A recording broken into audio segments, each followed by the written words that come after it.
હું પટેલ નયનબેન મહેશભાઈ માતૃભૂમિ વિદ્યાભવનમાં ધોરણ 8 અને 9માં હિન્દી વિષય ભણાવું છું. સારા સંકલ્પના દ્વિતીય આવૃત્તિ અંતર્ગત પ્રકરણ 1 રતન તાતા વિશે લેખ તૈયાર કરનાર ધોરણ 7ની વિદ્યાર્થીની આંબલિયા માન્યતા ધર્મેશભાઈને હું અભિનંદન પાઠવું છું અને એમના શબ્દોરૂપી લેખને વાંચનનું સ્વરૂપ હું આપી રહી છું. રતન તાતા. રતન તાતાનું પ્રારંભિક જીવન અને વ્યવસાયની શરૂઆત. ભારતનું અણમોલ રત્ન એટલે રતન તાતા. રતન તાતા એક દુઃખદ બાળપણ ધરાવે છે અને બિઝનેસની દુનિયાથી ખૂબ દૂર હતા. તેઓનો જન્મ 28 ડિસેમ્બર 1937માં ડાયમંડ કેપિટલ સુરતના નવલ ટાટા અને સોની ટાટાના પુત્ર સ્વરૂપે થયો હતો. 10 વર્ષ પછી જ્યારે ભારત બ્રિટિશ નિયમથી તેની સ્વતંત્રતાની ઉજવણી કરી રહ્યું હતું ત્યારે રતન તાતાના માતા પિતાએ અલગ કર્યો હતો. રતન તાતા અને તેમના ભાઈ જીમી તાતાને તેમની દાદી નવજબાઈ દ્વારા દત્તક લેવામાં આવ્યા હતા. મારા માતા પિતાએ તલાક કર્યા પછી મારી દાદીએ મને ઉછેરવાનું કાર્ય ઉઠાવ્યું. તેણીએ મને શીખવ્યું કે ગરીબીમાં કેવી રીતે જીવવું. તાતા એકવાર તેની વિશે યાદ કરાવ્યું પછી મુંબઈમાં પ્રતિષ્ઠિત ક્રિશ્ચિયન સ્કૂલમાં અને જ્હોન કેનલ સ્કૂલમાં અભ્યાસ કર્યો અને 1959માં આર્કિટેક્ચરમાં સ્નાતક થયા. વાસ્તવમાં તે તેમની ઈચ્છાઓ સામે દાદી હતી જેમણે તાતાને સમર્થન આપ્યું. જ્યારે તેઓ પોતાના પિતાની ઈચ્છાઓ સામે આર્કિટેક્ચરને પ્રોફેશન તરીકે લેવા માંગતા હતા ત્યારબાદ તેમણે હાર્વર્ડ બિઝનેસ સ્કૂલમાં એડવાન્સ મેનેજમેન્ટ પ્રોગ્રામ કર્યો. જ્યારે યુએસમાં તેમણે સેવેલા પોતાના સપનાને પૂર્ણ કરવાની તક મળી પરંતુ ફી વધુ હતી. તાલીમ શાળાની ફી ચૂકવવા માટે તાતાએ રેસ્ટોરન્ટમાં સહિત ઘણી નોકરીઓ કરી. વાસ્તવમાં તેઓ એક નવું જીવન શરૂ કરવા અને યુએસમાં લગ્ન કરવા તૈયાર હતા. જોકે તેમણે પોતાની બીમારી દાદીના સમાચાર સાંભળ્યા પછી ભારતમાં પાછા આવ્યા. અવિશ્વસનીય વાત એ છે કે તાતાએ એકવાર ભારતમાં પાછા આવ્યા પછી IBM માટે કામ કરવાનું શરૂ કર્યું. ટાટા ગ્રુપના ત્યારબાદના અધ્યક્ષ JRD ટાટા તેના માટે ખુશ નહોતા અને જુનિયર ટાટાને ટાટા ગ્રુપ માટે કામ કરવાનું કહ્યું. તેમણે 1963માં ટાટા મોટર્સ અને ટાટા સ્ટીલમાં 6 મહિના માટે ઇન્વર્ટ થયા.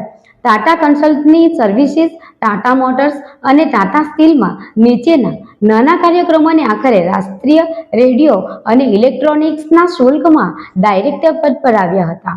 1974માં રતન તાતાએ ટાટા સન્સ બોર્ડમાં ડાયરેક્ટર તરીકે જોડાયા હતા. રતન તાતા હેઠળ ટાટા ગ્રુપની વૃદ્ધિ. રતન તાતાને 1991માં ટાટા ગ્રુપના અધ્યક્ષ બનાવવામાં આવ્યા હતા જ્યારે તેમના માર્ગદર્શન JRDએ નીચે જવાનો નિર્ણય લીધો હતો. હેન્ડઓવર તેમની પોતાની સમસ્યાઓના શેર વગરનું ન હતું કારણ કે અન્ય ઘણા લોકો પણ પોસ્ટ માટે ઉપલબ્ધ હતા. તેમાંથી કેટલાક તેમના પોતાના કેસને બળતરા આપવા માટે તેમના સંબંધિત અનુભવને ધ્યાનમાં રાખી હતી. જોકે JRD ટાટા તેમની પ્રોડિજી પર અટકી ગયા જેણે સાબિત કર્યું કે તેઓ વિશ્વાસની યોગ્યતા ધરાવે છે. રતન તાતાએ ભારતની બહાર ટાટા સામ્રાજ્યની પહોંચને વિસ્તૃત કરી છે. ખાસ કરીને ભારતના કેટલાક સૌથી મોટા વિદેશી પ્રાપ્તિઓ સાથે જગવાર, લેન્ડ રોવર, કોરસ સ્ટીલ અને ટેટલિટી. વાસ્તવમાં ટાટા ગ્રુપ હવે યુકેમાં સૌથી મોટા નિયોક્તા તરીકે ઉભરી આવ્યો છે. તેઓ વિશ્વની સૌથી સસ્તી કાર ટાટા નેનો પાછળનો વિચાર પણ છે જે રતન તાતા વિશે ઓછો વ્યવસાય હતો અને ટુ વ્હીલરના માલિકોને સસ્તો વિકલ્પ આપવાનો પ્રયત્ન કરી રહ્યા હતા. તેઓ ટાટા સન્સના અધ્યક્ષ પદ છોડીને ગ્રુપની આવક 40 ગણી વધી ગઈ છે અને 50 ગણી વધુ વખત બોટલમાઇન થઈ ગઈ છે. જ્યારે ગ્રુપની નિવૃત્તિ થઈ ત્યારે ગ્રુપની આવક 2011 અને 12માં ₹100 બિલિયનથી વધુ થઈ હતી પરંતુ તેમના બોર્ડરૂમના બોટલના દિવસો સમાપ્ત થયા નથી. તેમના ઉત્તરાધિકારી સાયરસ મિસ્ત્રી અને વ્યાવસાયિક મુદ્દાઓ પર ટાટા સાથે પણ પ્રાપ્ત થયા નથી અને બે બાજુઓ એક સંપૂર્ણ કાનૂની લડાઈમાં પ્રવેશ કરી હતી. આખરે સાયરસ મિસ્ત્રીને ટાટા સન્સ અને ટાટા ગ્રુપ કંપનીઓના અધ્યક્ષતા છોડવા માટે કહેવામાં આવ્યું હતું. મિસ્ત્રી જેમની ગયા વર્ષે રોડ અકસ્માતમાં મૃત્યુ થઈ હતી, તેમણે નટરાજન ચંદ્રશેખરન દ્વારા સફળ થયા હતા, જેમણે અગાઉ ટાટા કન્સલ્ટન્સી સર્વિસનું નેતૃત્વ કર્યું હતું. રતન ટાટાએ ચંદ્રશેખરનની નિમણૂક પછી સમૂહમાં સક્રિય ભૂમિકાથી દૂર રહ્યો છે, પરંતુ તે એક મહત્વપૂર્ણ એન્જલ રોકાણકાર બની ગયા છે, જે ઓલા ઇલેક્ટ્રિક, પેટીએમ અને સાગોમી સહિતના ઘણા સ્ટાર્ટઅપમાં પોતાની પૈસા મૂકી રહ્યા છે. રતન ટાટાનું પરોપકારી કાર્ય. ટાટાને તેમના વ્યવસાયના સમકાલીન અભિગમમાં શું ધ્યાન દેવામાં આવે છે તે તેમનો વ્યવસાય માટેનો માનનીય અભિગમ હતો. ખરેખર ટાટા ગ્રુપે હંમેશા સામાન્ય લોકોને સામાજિક ઉત્થાન માટે વ્યવસાયનો ઉપયોગ કરવામાં વિશ્વાસ કર્યો છે. ગ્રુપ સાથેના કાર્યકાળ દરમિયાન જે નહીં પરંતુ નિવૃત્ત પછી રતન ટાટાએ પરોપકારી પ્રવૃત્તિઓમાં સક્રિય યોગદાન આપ્યું છે. ટાટા શિક્ષણ અને વિકાસ ટ્રસ્ટના માધ્યમથી વૈશ્વિક સ્તરે વિવિધ પ્રતિષ્ઠિત શૈક્ષણિક સંસ્થાઓને લાખો ડોલર આપવામાં આવ્યા છે. કોરોના વાયરસ મહામારી દરમિયાન ગ્રુપે વિવિધ રાહત પહેલ દ્વારા લગભગ 2,500 કરોડનું વચન આપ્યું હતું. એક કારણ છે કે રતન ટાટાનું નામ ટોચના વૈશ્વિક પરોપકારોમાં આંકતું નથી, એ છે કે ટાટા ગ્રુપ સ્તરે જ ઉદાર કાર્ય કરવા માંગે છે, જે વ્યક્તિગત ક્રેડિટ લેતું નથી. વાસ્તવમાં ટાટા ગ્રુપ વિશ્વભરમાં વિવિધ ચેરિટીઝને તેની આવકના 65% દાન આપે છે. રતન ટાટા વિશે ઓછા જાણીતા દ્રશ્યો. રતન ટાટાએ સ્વીકાર્યું છે કે તેઓ 4 વખત લગ્ન કરવાની નજીક આવ્યા હતા. ટાટાએ પ્રથમ નોકરીમાંથી એક બ્લાસ્ટ કનેક્શનમાં સર્વેલિંગ સામેલ છે. રતન ટાટાએ 2007માં F-16 ફ્લાઇટનું આયોજન કર્યું છે. તે પ્રથમ ભારતીય છે. તેમને કૂતરાઓ પસંદ છે. તેમને 2 હોમડેટોને મહત્તમ પર છે. તેમણે હાર્વર્ડમાં બિઝનેસ સ્કૂલમાં ટાટાએ હોલ બનાવવા માટે $550 મિલિયન દાન કર્યું છે. ઉપલબ્ધિઓ અને પુરસ્કારો. એક બિઝનેસમેન માટે માત્ર તેના બિઝનેસને જ સફળતાપૂર્વક નહીં ચલાવવું ખૂબ જ દુર્લભ છે, પરંતુ દરેક ભારતીય સાથે ગહન ભાવનાત્મક બંધન પણ બનાવે છે. તે કુદરતી છે કે રતન ટાટા પછી ઘણા પુરસ્કારો અને પ્રશંસાઓ આપે છે.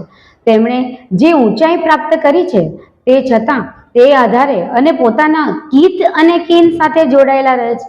એક પ્રસિદ્ધ ક્ષેત્રમાં ટાટાને બંદીગમ પેલેસમાં એક ભવ્ય કાર્યક્રમમાં પ્રિન્સ ચાર્લ્સ દ્વારા ફિલિસ ટ્રોફી માટે લાઇફટાઇમ અચીવમેન્ટ પુરસ્કારો પ્રદાન કરવામાં આવશે. વર્ષનો પુરસ્કાર. વર્ષ 2000 પદ્મભૂષણ, ભારતનો 3rd ઉચ્ચતમ નાગરિક પુરસ્કાર. વર્ષ 2001 બિઝનેસ એડમિનિસ્ટ્રેશનનો માનદ ડોક્ટર, ઓહિયો સ્ટેટ યુનિવર્સિટી. વર્ષ 2004 ઉરુગ્વેના ઓરિએન્ટલ રિપબ્લિક મેડલ. વર્ષ 2004 ટેકનોલોજીના માનદ doctor, Asian Institute of Technology. વર્ષ 2005 આંતરરાષ્ટ્રીય વિશિષ્ટ ઉપલબ્ધિ પુરસ્કાર, બી ઇન્ટરનેશનલ. વર્ષ 2005 વિજ્ઞાનના માનદ ડોક્ટર, યુનિવર્સિટી ઓફ વોર્કી. વર્ષ 2006 વિજ્ઞાનના માનદ ડોક્ટર, IIT મદ્રાસ. વર્ષ 2007 લંડન સ્કૂલ ઓફ ઇકોનોમિક્સની માનદ ફેલોશિપ. વર્ષ 2007 પરોપકારક પદક, આંતરરાષ્ટ્રીય શાંતિ માટે કર્નેટી એનોન્મેન્ટ. વર્ષ 2008 પદ્મ વિભૂષણ, ભારતનો 2nd ઉચ્ચતમ નાગરિક પુરસ્કાર. વર્ષ 2008 honorary doctor of law, University of Cambridge.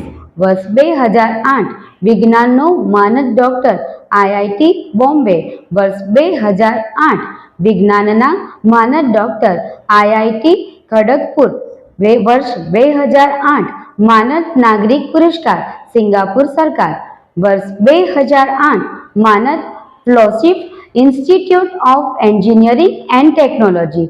વર્ષ 2009 ઇટાલિયન ગણરાજ્યની યોગ્યતાના આ દેશના ગ્રાન્ડ ઓફિસરની પુરસ્કાર, વર્ષ 2009 બ્રિટિશ સામ્રાજ્યના ઓર્ડરના માનદ નાઇટ કમાન્ડર UK, વર્ષ 2010 Oslo business for peace award, business for peace foundation, વર્ષ 2010 રેડિયન્ટ પુરસ્કાર, વિશ્વ સ્મારક ભંડોળ, વર્ષ 2014 બ્રિટિશ સામ્રાજ્યના ક્રમના માનદ knight grand cross. Ratan Tata તેમની પેઢીના સૌથી વધુ ઉત્કૃષ્ટ વ્યવસાયિક નેતાઓમાંથી એક છે. તેઓ ટાટા ગ્રુપ અને સામાજિક જવાબદારી બંને માટે નમ્રતા અને મજબૂત પ્રતિબદ્ધતાનું ઉદાહરણ આપે છે. તેમની સ્મારક સફળતા છતાં તેમણે લાઇમલાઇટમાંથી બહાર રહેવાનું પસંદ કર્યું છે. નોંધપાત્ર રીતે તેમના વ્યક્તિગત રોકાણના નિર્ણયો ઘણીવાર તેમના પરોપકારી લક્ષ્યોને પ્રતિબિંબિત કરે છે, જેમ કે વૃદ્ધ લોકોને સહાય કરવા પર ધ્યાન કેન્દ્રિત કરે છે. રતન ટાટાની ક્રિયાઓ દર્શાવે છે કે વાસ્તવિક કરુણા ફ્લેમ્બોયન્સ અથવા શોમેનશિપને બદલે જમીન પર મૂર્ત કાર્યથી બને છે.